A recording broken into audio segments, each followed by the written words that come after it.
Hello and welcome to Film Themes. I am Jacob, And I'm Alex. the man with no comedic taste whatsoever. You're the one who recommended this fucking movie. Oh wait, this is Film Themes. This is Film Themes, where we pick a different theme ranging from classic comedy to our current obscure movies, and do that for a few episodes before we do something else for a few episodes. Correct. And like you said, this month we're doing obscure movies, to which you first picked the biggest piece of Canadian shit anybody has ever seen. But it was far more entertaining than this piece of shit that nobody's ever seen. You clearly have no taste. But this podcast would be nothing if we ever agreed on anything. Right. I mean, we've all remembered that episode about vacation. Let's not repeat it. Right, where we Ever. just kept gushing about how great it was, and we were like, yeah, I like that too. What about this? Oh yeah, I liked that. To which our viewers were probably sitting there going, get off Chevy Chase's dick. Yeah. Then I had to go full Tumblr for a second and be like, oh, is this movie racist? And yeah, that was bad. Anyway, It was pretty bad. this week we're talking about gamers. Yes, and this was my pick, because I hate you, I hate you, I hate you. as I was saying, I have better taste than you. But Gamers is a mockumentary. And a bad mockumentary at that. No, it is not. Made back in 2005, a mockumentary about 4 D&D players, well, 5 D&D players, that are about to break the streak for the most consecutive hours of D&D played ever. Yep. So, And unlike other movies that do mockumentary, they do nothing clever with the format. There's no, like, I hate The Office, but they don't do Office style, like, cut back to the character, make sarcastic remark about what's going on. No, they just occasionally have, why do all those people with cameras there? Oh, don't mind them. Oh, hi, girl, I haven't seen in forever. I play D&D, so I have no social skills. Don't mind the camera. They're there because I was a hero and saved children. you know, I think I understand what happens here. I think this movie just hits a little close to home. No, I was never as socially inept as these guys. So you're just offended by the movie. I'm not offended. Don't resort to that. Too many people these days, when they find somebody that they don't agree with, they're like, oh, you're just offended. I'm not offended. I just think the movie is shit, and I want the hour and a half of my life back. I tell you what, I won't question your hatred of this movie if you stop questioning my hatred of Marx Brothers movies. No deal. Okay. All right, moving on. I mean, how could I not like such highbrow humor as, one of the main characters having a joke where he jerks off horses and they show him coming out of the stable with horse cum all over his face. Height of comedy! It's his job. They're just showing you what a shitty job he's got. Well, yeah, but they've already used that joke so many times by the time they get around to him, because isn't he, like, the last one that they do, like, the profile on? He is, but they don't make a joke about it beforehand. The only joke they make that's in reference before that is when he's talking about his brother, and he's sitting there going, first off, him and his brother are from Argentina. His brother got sent to America because he's the gay, as he eventually is able to point out to us because he doesn't quite know how to say it. And he got sent to America because he was sucking at the soccer, which was worse in Argentina than being the gay. And he's sitting there talking about how he's going to have to get a weekend job because the job with Gordon's dad doesn't pay that well, while making a jerk-off reference. Then they immediately cut to the horse scene. I'm not talking about jokes about his job specifically. I mean jokes about how all of their jobs suck. Like, you even have the one with the dungeon, or what do they call it? The Dungeon Lord, to avoid fully ripping off D&D, where he's, like, just singing, like, really awkward, like, children's songs about, like, everyone loves dick. First off, that was a great scene. That one was great, but by that point, it fell flat for me, because I'm like, okay, you made this joke, like, 4 times before already. Please move on to new material. Oh, wait, you don't have new material. Okay, we'll just keep wallowing in the same shit. I don't see how this is the same shit. I don't think they keep anything running too long in this movie. They keep But- everything running and by too the long way, in this movie. He is the last one they do. Not Carlos, but the Dungeon Lord is the last one they profile. Exactly, but by the time they got to Carlos, it had already gotten monotonous. Like, the fact that I think the thing that I hate so much about the joke is that they spend like half an hour on how crappy these guys' lives are and their jobs and whatever, and that doesn't have anything to do with the concept of the movie. You could make the same joke about dudes who are really into fantasy football, people who are really into LARPing, people who are way into video games. It has nothing to do with the fact that they are really, really avid D&D players. Well, And so it just feels like they're doing like generic nerd comedy, which has been done to death. I mean, maybe I'm coming at this with more of a modern take. Maybe it was fresher at the time. I doubt it.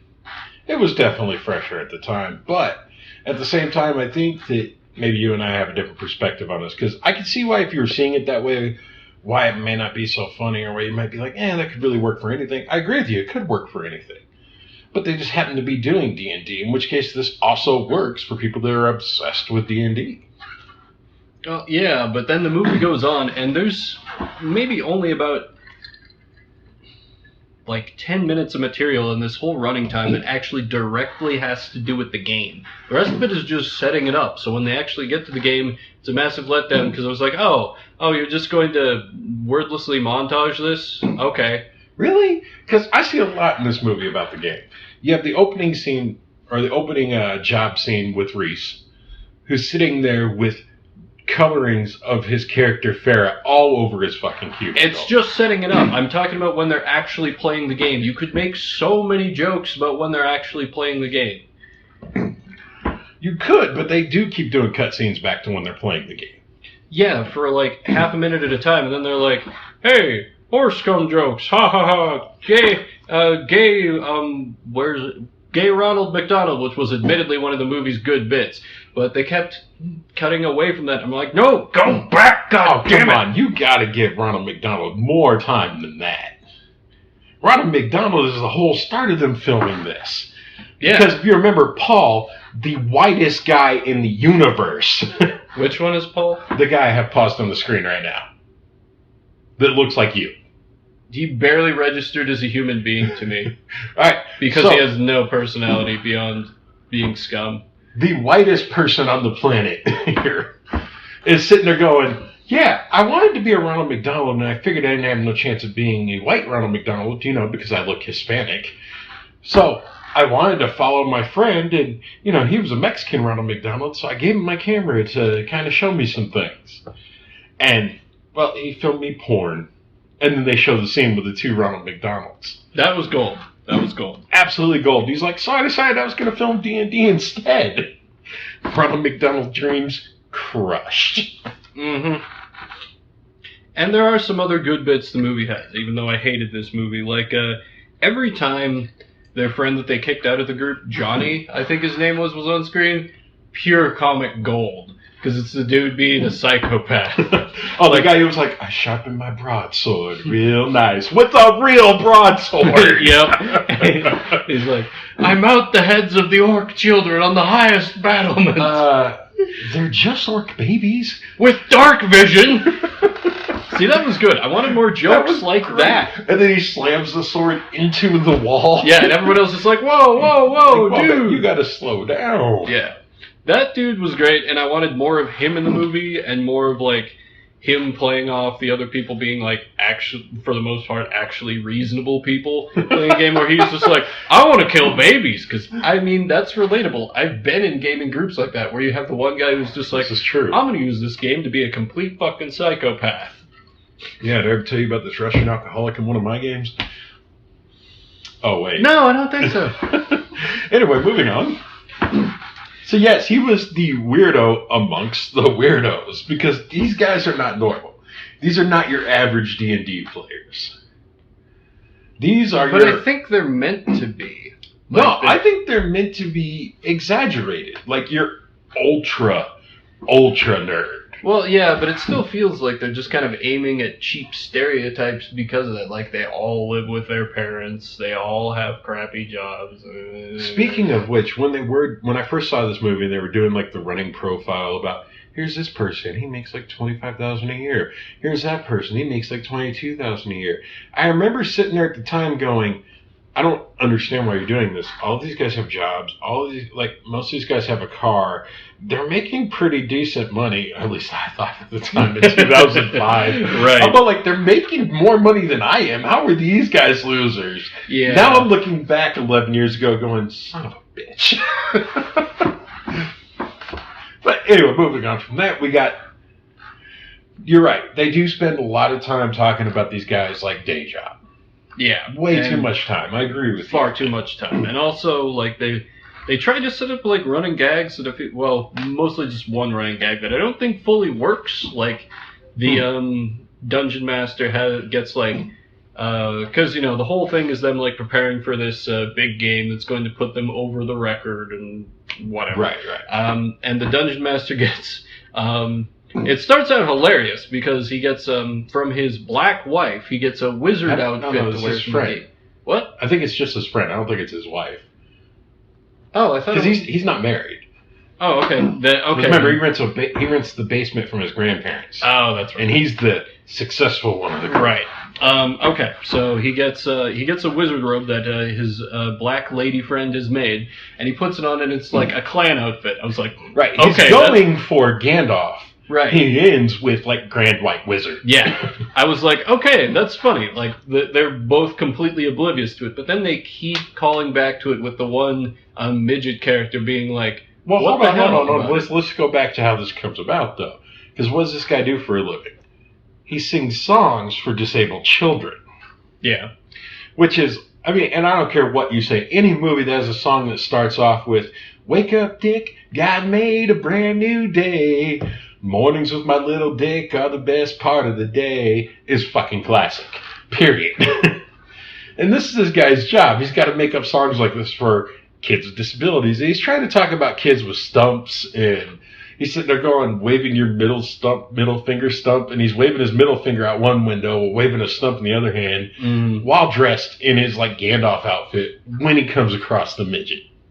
Well, see, that's just the thing for me. Like, this movie doesn't really have any sense of, like, subtlety to it, or doesn't feel like a joke can stand on its own unless it spends, like, an extended amount of time being like, do you get why this is funny? Let's let the joke go on for a little longer so you can get why this is funny. You don't get why having a shitty job about jacking off horses is funny? Here's the guy with horse cum on his face. That's why it's funny. And that's why, around this point in the movie, I have written in my notes, please end the movie. I will give you that. They don't set up all of the jokes as well as they could. I do think they're funny, but I do think they're a little in your face, like, here it is, and let me explain it immediately. I agree with you on that one. Yeah. Which doesn't stop me from thinking it's funny. Well, but I mean, they're just so confident in all their bits, even when they just don't work. Like, the bit with the when he's talking about, I forget which guy it is, because they all just blur together to me. The guy who says he explores other gaming systems, and he talks about, like, the werewolf game or whatever. And there's the bit with, like, that's Gordo. Okay, there's the bit with the way too intense dude in the robe who's like, I'm offering you immortality. I'm like, nothing about this is funny. It's just like... I'll give you that. It's one of the drier points, but to say that any comedy is not good because they had one or two bad bits in it. One or two bad bits? I am only fucking getting started here. Hold on, because there are a lot of comedies out there that don't have good bits in them, or only have, like, one good bit in them. And people think they're freaking amazing. Well, right. I mean, this does have, admittedly so, even by you, more than one or two good bits in it. No, I'd say there are only about two. There's Wake Up Dick, and there's Gay Ronald McDonald. That's the only thing you like from this movie. Let me consult my notes. All right. So I'll bring up the scene. How about the scene? All right, there's those two scenes. You like the part with the broadsword. Oh, okay, and everything having to do with Johnny. Right, Johnny with But a that pocket only knife adds- in line at the That, DMV. that only adds. No, see that I didn't like. No? Yes. I like Johnny with the broadsword. I like Johnny torturing the parrot. So that brings up to 4 good Poor bits. fucking parrot. All right, so that's 4 at least. No, that's 4 in total. 4 in total. Okay. We have the scene of Reese, example like 797 of Reese playing poorly at D&D, where they walk into like the dark cave or dungeon, and they got written in blood elf like blood all over the place, like warning about a cursed ring. And they're like, "What do you do with this ring you find?" He's like, "I crushed a skeleton and I put it on my finger." See, that didn't work for me just because I know he's not meant to be sympathetic. I just hated Reese's face so goddamn much. Every time I was on the screen, I was like, I want to punch that face in. And like every time he opened his mouth, I'm like, "No, please stop. Please stop." I love Reese. I think Reese was great. I especially love the scene where the boss calls him in because he's in trouble for like throwing a fit at work about his character dying over the weekend. Mm-hmm. And his boss calls him in, and he's sitting there like, "You want to talk about this?" He's like, "I prefer not to. It's a personal matter." He goes, "It's not this D&D stuff again, is it? Because you bring it in here every week, man." And then after they sit there and go through this whole spiel about how he's going to lose his job because he's treating his D&D characters like the real people, his boss goes, "Do you like football?" And Reese just gives him the dirtiest look you've ever seen, sighs, and goes, "No," as if his boss is a complete idiot. I love the scene. That bit didn't work for me. I thought it was great because to me, in an office environment, it works perfectly, especially since in every office I've ever worked in, people have come up to me and been like, "Did you see the game last weekend?" Or, "Hey man, we got a football pool going. Do you want in?" Well, see, And, "Hey Jacob, who's your team?" And I'm like, "I don't like football." And I always get that same look from some fucking idiot who's looking at me like, "Wait a minute, you don't like football?" I'm like, not everybody likes football. Jeez, But get off of it. The movie even has a better version of that joke with a different character, with the Gordo guy who says he watches one sporting event a month just to be caught Oh up. yes. And they're talking. It shows his buddies talking about basketball, and he comes in like, "Oh yeah, women's bowling, right?" No, I they're didn't talking find that about partic- football. Because they're talking about Michael Vick. Whatever. He goes, "You mean Vick? That woman with the shiny ball in bowling? She's got like a 270 average?" Yeah. See, I didn't find that bit funny, but I found it funnier than him talking to the boss, because I feel like it was better, because it contrasted, like, because, these guys, when they're doing the profiles on them, they present themselves as like, "Oh, yeah, they present themselves as better as they are, and we get to see the guy, Gordo, cut down in that moment, because he's like, "Oh, yeah, Vic, the lady bowler," and they both give him the look, and he's like, just kind of leaves. Yes. Which approaches comedy better than anything Reese does. And I swear to God, Reese is like a third of this goddamn movie. What about the scene where they're presenting Reese with his comforter of shame? With all of his dead female elven clerical characters on it. Anybody who's played D&D has had this framed. Yeah, but I think by that point I was so wishing for alcohol that I'd already drank that I was just so done with the movie at that point. I mean, they're so done. They're sitting there. They're pointing out this comforter of shame with written on it is the name of all his dead characters, and his buddy Paul is sitting there going, "We checked. There are actually more names here than there are on the AIDS quote." It was freaking hilarious. I don't care what you say. The movie had just already lost me by that point. It could do nothing to win my goodwill back. You killing me here. Good. We got a magical scene in this movie where they're role playing as they're walking down the street, and it's like his grand wizard costume, and his buddy standing next to him. This was a magical scene. This was an awesome scene. They're walking down the street to go cool off because the parrot attacked one of them, the tortured parrot. Mm-hmm. And the guy's sitting there going, so your thief's going to move up a level tonight? And he's like, oh, yeah. And he's like, and I'm going to introduce him to the Thieves Guild. And they're doing like this basic role-playing, which really isn't that creative, you know. But, you know, they're still walking down the street role-playing. And they run into the black midget we mentioned earlier, who has been kind of watching this guy, like, you know, first flip him off. Then he's seen him, like, pull, like, you know, like 2x4s out of the car. And they end up looking like a cross. And have an incredibly forced bit where there's been questions about David Lynch on movie. And they're both shouting the answer at the radio, Lynch, Lynch. Right, but I think the joke was kind of set up pretty good that they were doing it throughout the movie. And then kind of towards the end, they're doing that. I don't think they had to. It was the fact that they were yelling it, you know, and the guy didn't know what they were talking about. That's, I think, was the point of the joke. I don't think it was them going, in your face, you need to get this joke. That I didn't have that problem with that joke. I just felt they spent so much time setting it up because they just kept having, like, for no real reason, these questions about, like, who was the director? Who made this movie, and Twin Peaks? And people kept getting it wrong.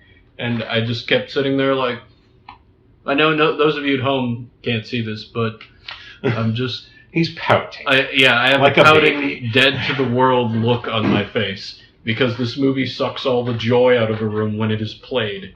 It's not like you're watching Duck Soup. It's not that bad. No, it's about Man of Steel bad.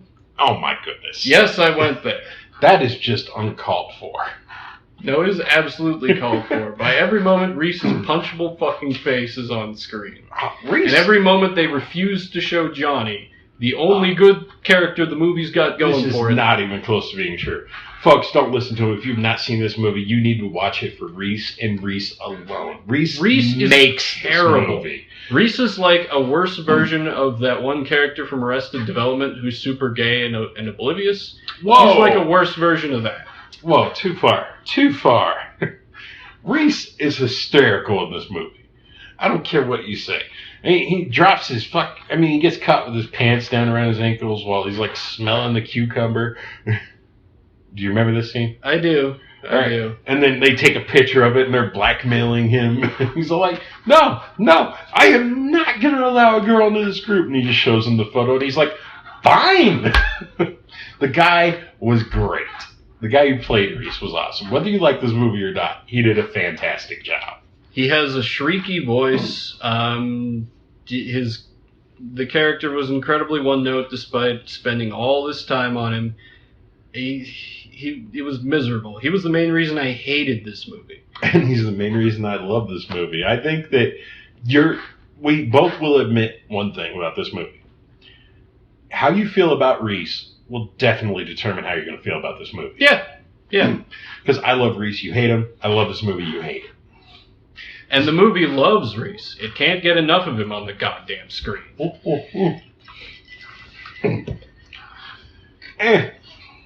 Teach their own. But he's just this... I hate this movie. I hate it so much. We watched a worse movie last week. Yeah, but that one was more enjoyable because it was like going for great and ended up being terrible, so it had funny moments in it. This one was going for great and ends up being offensively mediocre. I think they were going for mediocre. I gotta be honest with you, this is not an A movie. This is definitely a B-made movie. Like, this was not high budget. Don't get me wrong, other than William Katt and Beverly D'Angelo, which the movie's going to get plus points just for having Beverly D'Angelo in it, because she's freaking hot. But, other than that, everything about this movie is cheap.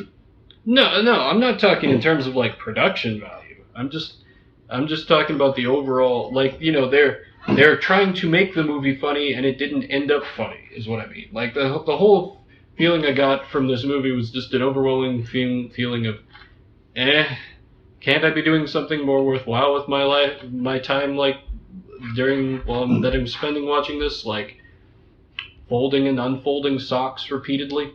I think that's where we disagree. Well, yes, we've made that abundantly clear. Yes, abundantly clear. I don't think you're giving this movie the credit it deserves. I'm giving it every ounce of credit it deserves. Whatever.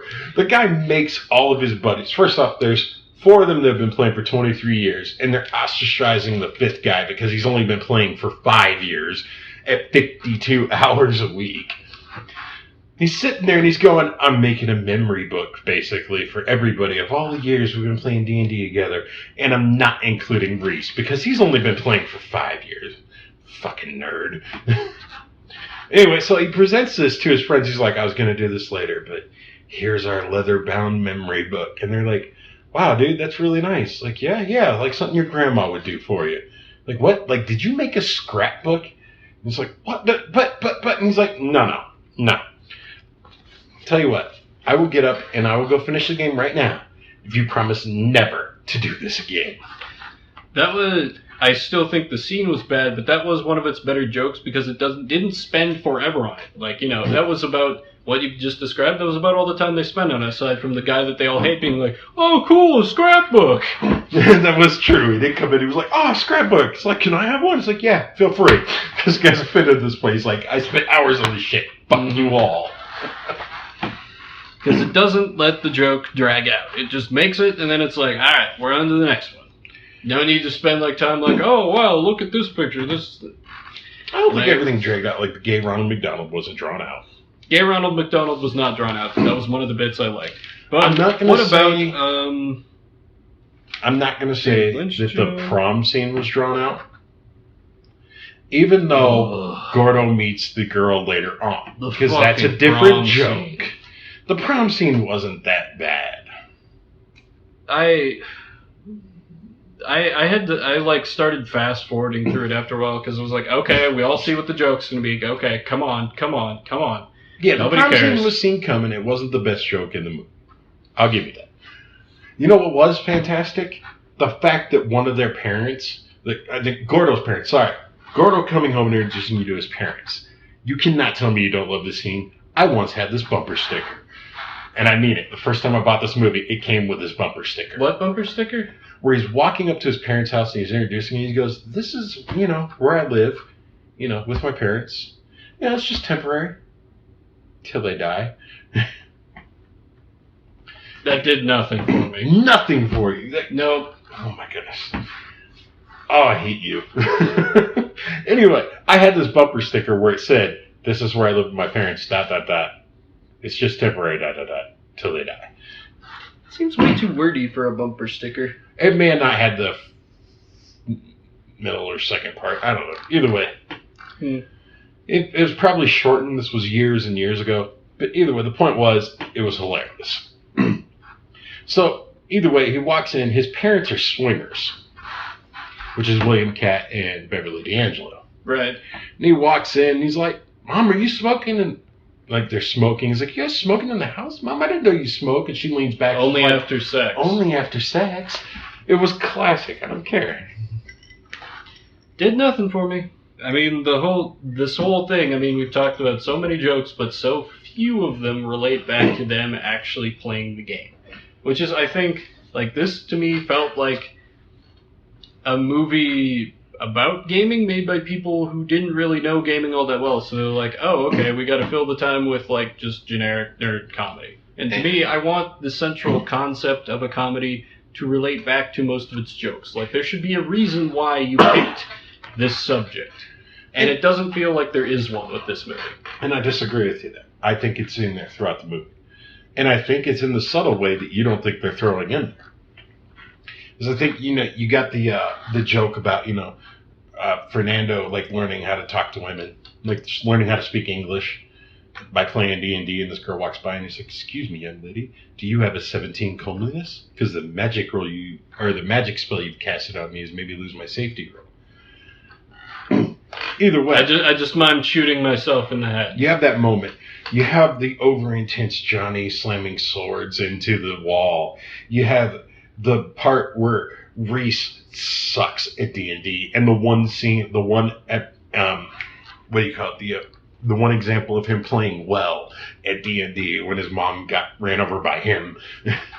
Then you also have the scene where Paul's got an obsession with giving his like mixing his personal life with his D&D and giving all of his characters his stupid little adopted baby names.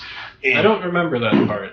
Well, you remember he like stopped cussing and he was adopting all like little African baby kids and because of because the nun told him that every time he cussed, a little African baby died. So he got obsessed with like supporting pagan them. baby. Pagan That baby. was That's what it was. Thank you. Either way, so he's like sending them money and never cussing and like helping them get to America. And he was always naming all of his characters after them. I didn't find that funny at all. Either way, but you can relate that to what you know in D&D. You can relate that to the friend that's always like giving their characters stupid names. You can relate it to people that are making the game way too much involved with their personal life when they're supposed to be a fantasy. You can relate the guy who thinks he's the shit at D&D like Reese does, but really is no freaking good at the game. You can relate these characters to people you know.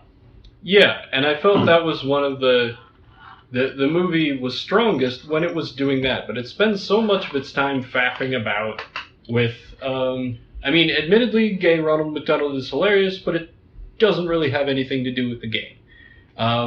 It talks about, sure, but I think it was a good jobs. setup. It doesn't have anything to do with the game. It talks about,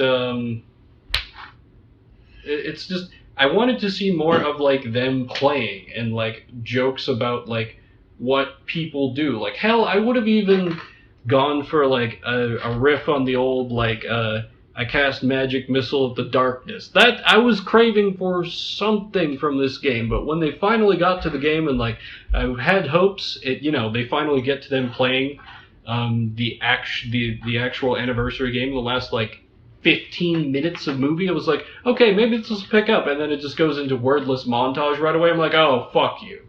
Come on, you've been building up to this all movie, and this is what we get? Go to hell. Because the movie is not about the game itself. The movie is about the people that are playing the game and that's how its weakest their point. lives are. I think it's their strongest point because they're sitting there going, they're basically pointing out that these guys spend all their time, all their energy, all of their talent on this game, and the rest of their life is affected by it. You think about it. They're losers. They don't date. They live at home with their parents. They don't make any money. I don't disagree with any of this. And the focus is on the characters, not the game. But again, I mean, the game is not, or the movie's not called The Game. It's called Gamers. They're making fun of gamers. Yeah, but I mean, it doesn't relate back specifically to them being gamers of D&D most of the time. Like I said, you could make this about fantasy football. You could make it about MMOs. You could make it about any number of nerdy pursuits. So it just ends up to me being like, you wanted to make a movie about a subject, but you don't really know about the subject because you don't spend that much time on the subject. And that's where I'm saying, like, I think you got the concept of the movie wrong because the concept is about the gamers, not the game. Well, maybe they should make those gamers like actually interesting. Like, I'm Except a gamer for playing MMO, right? Right. Like, I'm a gamer for, like, in console games or, like, in this game or that game, whatever. Mm-hmm. I'm a gamer type guy. You're a gamer. You like Magic and your games, your MMOs and whatnot. Yeah. I mean, you do that stuff. You're a gamer. You can interchange the game. It does not change what you are.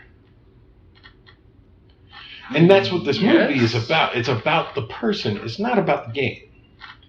And yet, it professes to be so much about the game because they can't ever shut the hell up about them breaking this record. Yeah, because they're obsessed with it.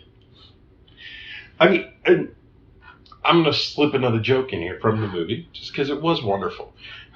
And these guys take this game so seriously that, they have Reese, who's only allowed to play so long as he provides the food and the drink every week, right? Yep. Reese pulls up in his car, pulls out jerky that he brought for them, shoves it down his pants. Really gonna I'm gonna do this as a good part of the movie. I'm doing this as a good part of the scene. After they kill his favorite character that he played in the solo campaigns, yes, this guy played a role-playing solo game. Anyway, they kill his character. He's so upset about it that he takes the jerky he's going to present to them. He shoves it down his pants while they're filming him. And he's just like humping away at the jerky. And he's like, yeah, jerky, bitch. Like, I don't care what you say. Reese is hysterical. Reese is cringy. Reese is terrible. Reese is every lazy nerd cliche you can think of. I don't think he's a cliche at all. I think he is the ultimate nerd. He's like how old are these guys? Like early mid-30s? 20s? No, because haven't they been going Mid-20s? for like 20 odd years? Oh yeah, like 23 years or something. You're right. Yes, They're they've old. got it. They're They've not got to be really like that old, mid-30s. but the They're characters are like that old. But yeah. I mean, Reese is in his mid-30s, lives with his parents, virgin, no social skills. I mean, need I go on? It's every lazy nerd I stereotype. don't understand why you can't relate to Reese. Because I'm not a virgin? I don't care about the virgin part, but everything else. I guess I don't see what you're getting at. I'm just saying, like, Reese is the ultimate nerd. You are the ultimate nerd. Yeah, I don't No. I don't see what you're getting at. I'm just saying, like, I would think you would relate to a super nerd. Not one that's shrieky and cringy and awful. Suit yourself. I will. Ugh.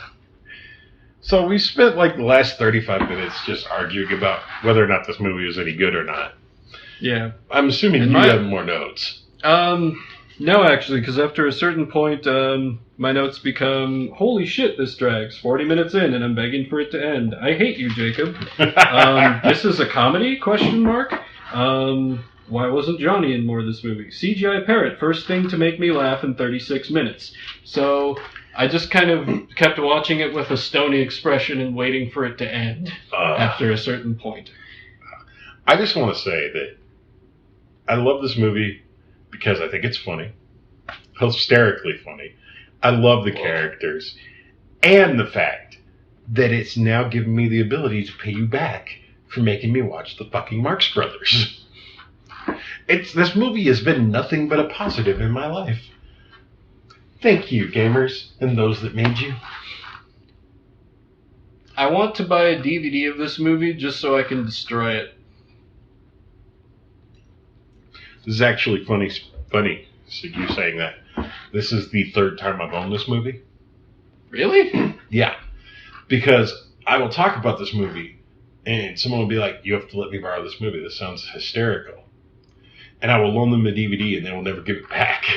Oh, it's because they destroyed it because they hated it, Jake. No. Because nobody likes this movie First but you. off, they come back, and they talk to me about the movie, and you're the first person I've shown the movie who hated it, by the way. Everyone else loved it. You need better You friends. are the exception. I'm sorry. It's like me with Duck Soup. I will admit it. When it comes to Marx Brothers, I don't like them. I think they're dry and boring. But I am the exception, and I will admit I am the exception to that rule. This is the same case of this movie. You are the first person I've ever shown this movie to that was like, that was lame. Everybody else thought it was great. I refuse to have that low of an opinion of humanity that I believe I'm the exception in general opinion in this movie. Whereas I'm okay having that low of an opinion of humanity. I'm an optimist. What can I say? It's my weakness. Either way, the point is, these people both, they were like, this movie was so fantastic, and I loved it, and blah, blah, blah, and then they never returned the movie. I'm like, come on, give me the movie back. And I had to go out and buy it again because I'd end up losing contact with them before I got the movie back. Yes, all two. He's amazed because the overwhelming majority of two of his friends he's shown this movie to loved it, and the one friend didn't like it. Hold on. That is not what I said. I said I've loaned this movie out to several friends, all who loved it. I didn't get it back twice. I don't know, you were talking about them going on, and you said all two of them raved about how great it was. The two guys who kept the movie raved about the movie, yes. And everybody I've shown the movie to loved the movie. But yes, the two people that kept it, they did love the movie. I know because they raved about it and then didn't return it to me. Because it's not the easiest movie to find. This movie is actually obscure. Yes, it is. I had when we were talking about when we were setting up the theme, Jacob mentioned Gamers, and I was like, oh, you mean like Gamers Darkness Rising, which is still like it's still like a more obscure film series, but it's more recent and more people have heard of it. Like I was introduced to it by. It's like a year more recent. It's what? It's a year more recent. Yeah, but then they made like actual sequels to it, which are the movies that I actually know. And he was like, no, I mean gamers. I was like, you mean like their original movie? I had never heard of this. So, and that's not the first time I've heard that either. And I'm just always like, no, it's not Darkness Rising. That is something different and much better. He is full of shit. It has jokes about them having to distract a paladin so they can torture a demon with holy water, and the paladin falls for it every time. It has jokes that are actually about D&D and gaming. Oh my goodness, you're missing the point. But neither here nor there. The fact of the matter is, I'm not listening to anybody who loves Nick Cage. I love Nick Cage, ironically. Ironically. Yes, it is ironic to use the word I love Nicolas and Cage in the same sentence. Yeah. I agree with you. That is absolutely ironic. I mean, I will fight the hipster label tooth and nail, but it is a kind of hipster love of Nick Cage. But, oh my God, you brought it around to Nick Cage for once. I know. I win the game with myself. I play every episode. I don't know what game you won. All I know is that anybody that's this obsessed with Nicolas Cage does not get to say a movie I think sucked. I do, and I do. So, do you have any more of this flaming piece of shit that I want to erase from my memory with alcohol? I have nothing more of this epic comedy that more and more people need to see. Well, But do it if you hate yourself. what, or if you want to treat yourself, what do we have up for next week? Next week, we have Time Crimes, which is a very interesting... I don't know if it came out of... Hold on, did you just use the phrase time crimes and interesting? Yeah. This already sounds like a bad B sci-fi movie. It is a B sci-fi movie, but it's a very clever B sci-fi movie. It makes up for its lack of budget with very clever plotting and lots of twists. And it uses time travel as like not a lazy thing, but it is consistent. It is a foreign language movie. I don't know if it came out of Spain or Mexico, or it is in Spanish, but it blew my goddamn mind the first time I saw it. It already sounds like it's coming out of somebody's asshole. But, Dude, that's just because I know you, and if you love the movie so much, I already got the feeling I'm going to freaking hate it. we do agree like half the time on movies. Name another movie other than Vacation. We both agreed Ghost Rider was bad. We both agreed Man of Steel was No, bad. I mean where one of us thinks the movie is good. Like, we're both very good at picking out what a movie Guardians is bad. of the Galaxy? Okay, I'll give you that. What was... Yeah. See, you have to think about this. This is a struggle. Well, yeah, that's just because we're coming off such a long break from doing the podcast. I can't remember what movies we've fucking done. The fact of the matter is, we have pretty different tastes in movies. Yeah. And that's okay. I'll live with it. Yep. Either way, do you have anything else? No. I hate this movie so much. Never see it. Don't listen to him.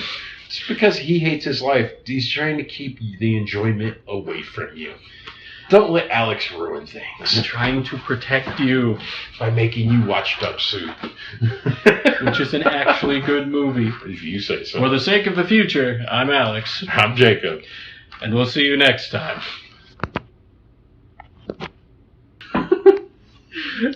Did it really just lock while we were... Yeah, it locked. And folks, we're going to say goodbye now because now I finally figured out how to hit the stop button.